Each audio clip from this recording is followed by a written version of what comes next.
At 9 o'clock on a bright Friday morning, Midtown Manhattan was already alive with commuters, tourists, construction workers, taxis, and office employees.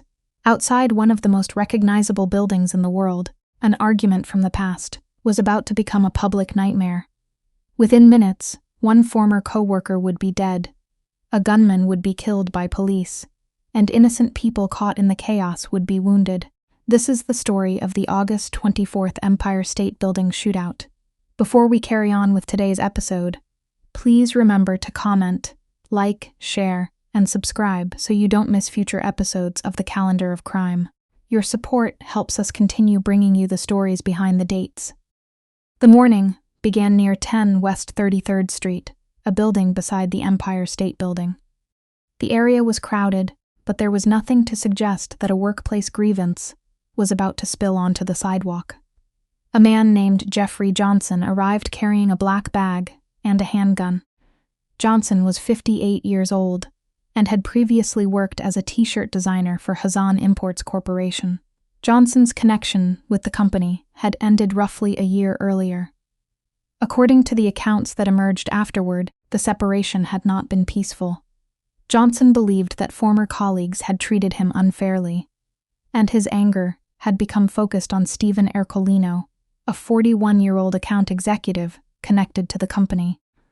Whatever had been said or done during that dispute, the consequences of it had remained with Johnson long after the working relationship ended. Ercolino was outside the building that morning when Johnson approached him. There was no reported argument in the seconds before the attack, and no public confrontation that would have warned passers-by what was coming. Johnson raised the weapon and fired. Ercolino was struck several times, and witnesses reported that Johnson continued shooting after his former colleague fell to the pavement. Then, almost immediately, Johnson turned away and walked off. For the people nearby, the first sounds were difficult to understand. Some witnesses initially thought they had heard firecrackers. Others saw people suddenly running in different directions, trying to find cover behind buses, planters, storefronts, and anything else that might shield them. In the middle of the morning rush, the sidewalk transformed from an ordinary route to work into a scene of panic. Johnson headed away from the original shooting, moving east along 33rd Street before turning toward 5th Avenue. He was not sprinting. That detail made the situation even more unsettling. A construction worker noticed the gun and followed him from a distance. The worker then alerted two nearby NYPD officers, giving them a description and pointing out the direction in which Johnson had gone. The officers located Johnson near the Empire State Building area. They were only a short distance away when they confronted him. At that moment, the incident changed from a murder investigation into an armed police encounter in the middle of a crowded city street. The officers had seconds to assess what they were seeing, with pedestrians nearby and the suspect carrying a weapon. Police said Johnson pulled the gun out again, raised it at chest height, extended his arm, and pointed it toward the officers. Investigators later examined whether Johnson had actually fired at them, but officials said the officers believed they were facing an immediate deadly threat. They opened fire. 16 police rounds were discharged, and Johnson was hit multiple times. He died at the scene. The gunman was no longer a threat, but the danger had not ended. People on the sidewalk had been caught in the line of fire, and 9 bystanders were wounded by police bullets, fragments, or ricochets. The injuries were serious enough to send victims to hospitals, but contemporaneous reports said none of the bystanders suffered life-threatening wounds. The fact that the civilian injuries appeared to have come from the police response immediately raised difficult questions about how a crowded street confrontation had been handled. The physical evidence added to the confusion.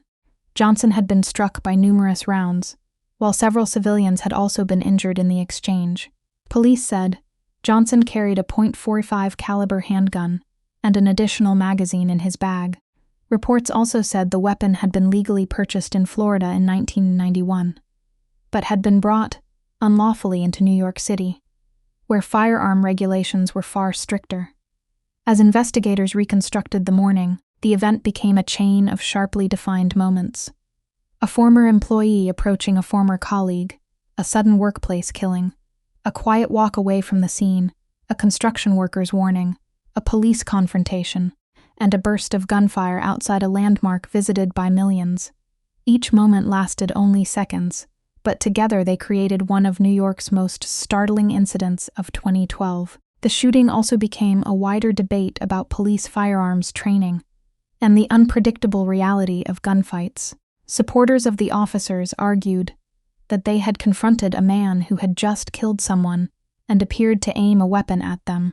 Critics focused on the 9 injured bystanders and questioned how many rounds were fired in such a densely populated area. The disagreement was not simply about one decision. It was about the impossible balance between stopping an armed suspect quickly and protecting everyone else nearby. For the victims and witnesses, the Empire State Building was no longer just a symbol of New York's skyline. On that morning, it became the backdrop to a workplace grievance that had followed a former employee into the street. Steven Ercolino lost his life. Jeffrey Johnson was killed by police. 9 bystanders survived injuries caused during the response. And a busy stretch of Midtown was left to absorb the shock of how quickly an ordinary morning could turn deadly. The lasting lesson of August 24th is not a neat explanation or a single dramatic image. It is the danger created when unresolved anger, access to a firearm, and a crowded public place collide. A dispute that began inside the world of work ended beneath one of the most famous buildings on Earth, affecting people who had nothing to do with it.